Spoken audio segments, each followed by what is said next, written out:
Morning students.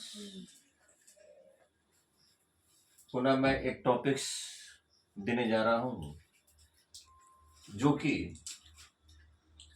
अर्धवार्षिक परीक्षा A7 class 10th में यह प्रश्न पूछा गया था। इस तरह के प्रश्न पूछे गए थे। ज्यामिति के सहारे साइन 60 का मान निकालें। क्वेश्चन ऐसा था। पहले आज हम शुरुआत करते हैं साइन 90। साइन 90 हम लोग ज्योमेट्री के सहायते कैसे इसका मान निकालेंगे। लेकिन एक बात ध्यान रखेंगे कि वीडियो को इनिशियल स्टेज से फाइनल स्टेज तक देखेंगे। मैं इस बात की पुनरावृत्ति बार बार कर देता हूं और जब तक आपने लगनशीलता रुचि नहीं लाते हैं तब तक उस विषय से क्या होती है, आपकी दूरी पैरेलल बनते चली जाती है।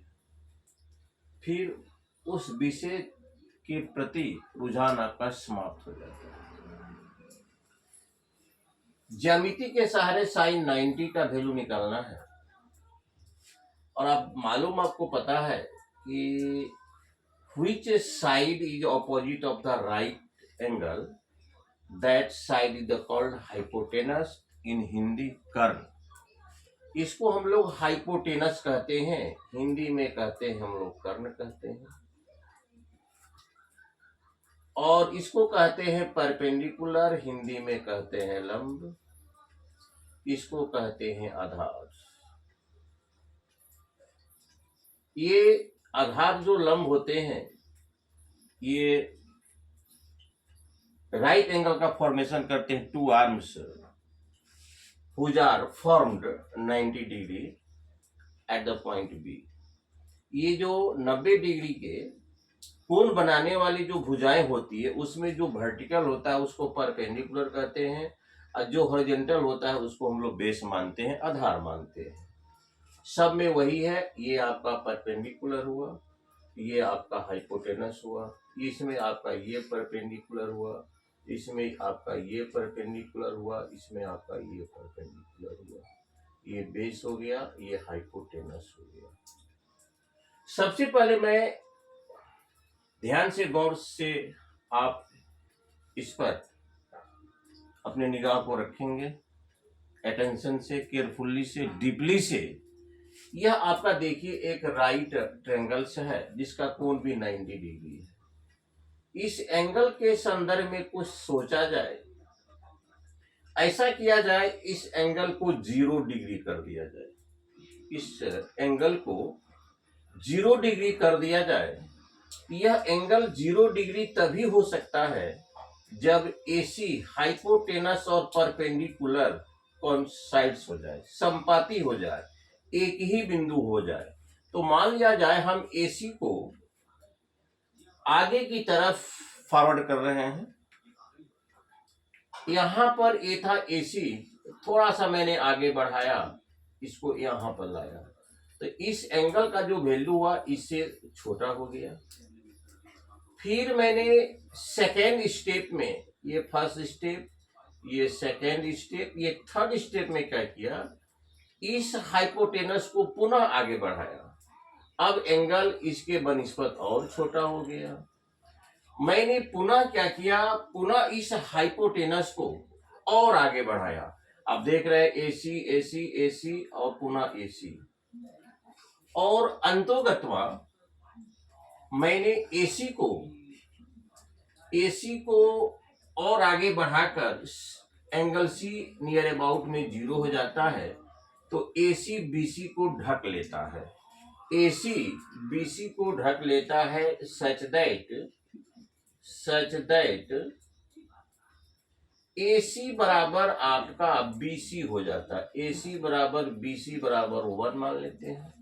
AC और BC दोनों का वैल्यू बराबर हो गया। क्यों बराबर हो गया? क्योंकि यह AC BC को पूरी तरह से ढक लिया जब एंगल C का वैल्यू मैंने 0 कर दिया। आगे की तरफ बढ़ाते बढ़ाते आगे की तरफ फॉरवर्ड किया, एसी को यहाँ पर लाया, पुनः एसी को थोड़ा और आगे बढ़ाया, पुनः एसी को पुनः आगे बढ़ाया, अंत में जाकर एसी और बीसी एक हो जाता है। तो भाई ए बी तब कहाँ गया, ए बी बराबर व्हाट, ये चर्चा की विषय है कि ए बी बराबर व्हाट, तब ए बी कहाँ गया, हियर, यहाँ पर आपका जो ए बी हुआ, यहाँ पर ए बी बराबर 0 हो गया, यहाँ पर ए बी बराबर 0 हो गया। चूंकि मैंने इसको आगे की तरफ फॉरवर्डिंग करते करते करते करते एसी और बीसी को मैंने समपाती बना दिया। इसका मतलब है कि एसी बीसी के वेरी क्लोज में आ गया, बहुत नियरेस्ट में आ गया, नजदीक आ गया। एसी और बीसी दोनों एक ही आर्म्स हो गए, दोनों एक ही साइड हो गए। इसका मतलब है कि एसी बीसी को पूरी तरह से कवर कर लेता है, जितना एसी का वैल्यू होगा उतना ही बीसी का वैल्यू होगा। तो मान लिया जाए एसी का 1 यूनिट है तो बीसी का भी 1 यूनिट होगा। तो ए बी हमारा, ए बी की स्थिति क्या हुई, ए बी हमारा 0 हो गया।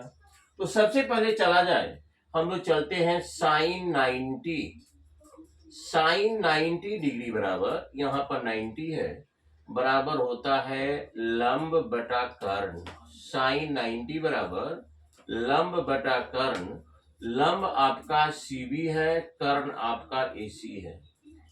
लंब सीबी है, कर्ण एसी है, दोनों का वैल्यू 1 1 बराबर 1। इस प्रकार से साइन 90 का वैल्यू हमारा क्या हुआ, 1 हुआ। अगर आप कोस 90 का निकालना चाहते हैं, कोस बराबर होता है आधार बटा कर्ण, कोस बराबर होता है आधार बटा कर्ण। आधार आपका हो गया ए बी, कर्ण हो गया आपका एसी। चूंकि यहाँ पर ए बी का वैल्यू आगे की तरफ फॉरवर्डिंग करने के चलते ए बी आपका 0 हो चुका है, क्योंकि एसी और बीसी समपाती हो चुका है।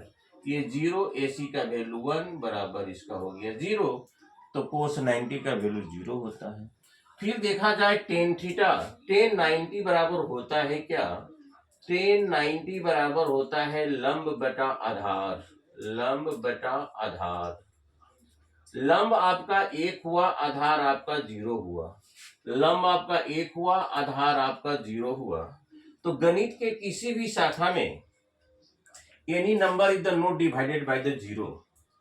एक हल्का सा आप मोबाइल में भी आप इसको प्रैक्टिस करते हैं कि 1 में 0 से भाग दीजिएगा, तो मोबाइल कैलकुलेटर भी कहता है नॉन डिफाइंड, ये हो जाएगा आपका नॉन डिफाइंड, नॉन डिफाइंड। 1 में 0 से भाग देना संभव नहीं है, 1 में 0 से भाग देना संभव नहीं है, और 0 में 1 से भाग देंगे तो क्वांटेंट हमारा 0 आता है। किसी भी संख्या से 0, किसी भी संख्या में 0 से भाग देने पर वो डिफाइंड है, परिभाषित है, उसका क्वांटेंट भागफल 0 आता है। आप निकालिए 10, अब कोट का निकालिए, कोट 90 डिग्री बराबर आधार बटा लंब, आधार बटा लंब, आधार बटा लंब। देखिए आधार कितना आपका है 0, लंब आपका 1 है, बराबर 0, कोट 90 0। अब चलिए सेक 90 की हम चर्चा करते हैं। सेक होता है साइन का, कोस का रिवर्स होता है। कोस बराबर आधार बटा कर्ण, इसको लिखे आप कर्ण बटा आधार, कर्ण बटा आधार। तो देखिए कर्ण कितना है भाई, कर्ण तो 1 है लेकिन आधार है 0। पुनः किसी भी संख्या में 0 से भाग देना संभव नहीं है, इसको हम लोग कहते हैं नॉन डिफाइंड, इसको कहते हैं अपरिभाषित, नॉन डिफाइंड, अपरिभाषित, अपरिभाषित। तो डियर स्टूडेंट्स, एक बार पुनः इसकी हम चर्चा कर देते हैं। यह राइट ट्रायंगल है जिसका आधार ए बी है, परपेंडिकुलर बीसी है, कर्ण एसी है। मैंने एसी हाइपोटेनस को आगे तरफ फॉरवर्डिंग करते गया, अर्थात एंगल सी को छोटा करते चला गया। एसी यहाँ पर था, एसी को मैंने यहाँ पर लाया, इसका पूर्वत स्थिति यहाँ पर था, पूर्वत स्थिति यहाँ पर था, मैंने इसको आगे फॉरवर्डिंग किया। अब एसी ओ के जगह, ओ के बदले यहाँ पर चला आया, फिर मैंने इसको आगे फॉरवर्डिंग किया, एसी ओ के बदले फिर यहाँ पर आ गया, फिर इसको मैंने फॉरवर्डिंग किया, ओ के बदले फिर यहाँ पर आ गया। फिर इस तरह से अंतोगत्वा होता है क्या, एसी आकर अंत में बीसी को पूरी तरह से ढक लेता है। एसी पूरी तरह से बीसी को ढक लेता है। इसका मतलब एसी और बीसी संपाती। संपाती का मतलब होता है अगर एक वस्तुएं दूसरी वस्तुओं को पूरी तरह से ढक ले तो उसकी संपाती या उसको सर्वांगसम वस्तुएं कहते हैं। तो इतनी एक्टिविटी करने के बाद एसी और बीसी का वैल्यू बराबर हो गया। अगर एसी को मान लेते 1 यूनिट तब बीसी भी होगा आपका 1 यूनिट, और लेकिन ए बी आपका आधार जो ए बी जो है वो डिस्पेयर्ड हो जाएगा, गायब हो जाएगा। यहाँ पर है ए बी बराबर 0। और जो आपने सूत्र को याद कर रखा है, साइन बराबर लंब बटा कर्ण, लंब का वैल्यू 1, कर्ण का वैल्यू 1 बराबर 1, कोस बराबर आधार बटा कर्ण। मान पुट अप करते चलिए और आपके सारे मान आपके कंफर्म हो जाएंगे। यह आपका A7 में हाफ ईयरली एग्जामिनेशन में, और यह बिहार बोर्ड में भी या स्टेट बोर्ड में भी पूछा करता है। इस बार सीबीएसई बोर्ड के A7 क्वेश्चन में, A7 मैथमेटिक्स में पूछा था साइन 60 डिग्री का मान, जो कि मैं कल आपके साथ शेयर करूंगा। इससे पहले शेयर कर चुका हूं लेकिन पुनः शेयर करूंगा। तो डियर स्टूडेंट्स, अंत में यही कहना चाहूंगा कि हमारे चैनल को सब्सक्राइब भी करेंगे, लाइक भी करेंगे और इसको फॉरवर्डिंग भी करेंगे अपने क्लासमेट को, और इसके प्रति अपने लगनशीलता को आपको जगाना आपकी प्राथमिकता होगी। अंत में आप लोग इस वीडियो को पूरी तरह से देखें और निश्चित रूप से आप लोग बधाई के पात्र होंगे। Thank you very much.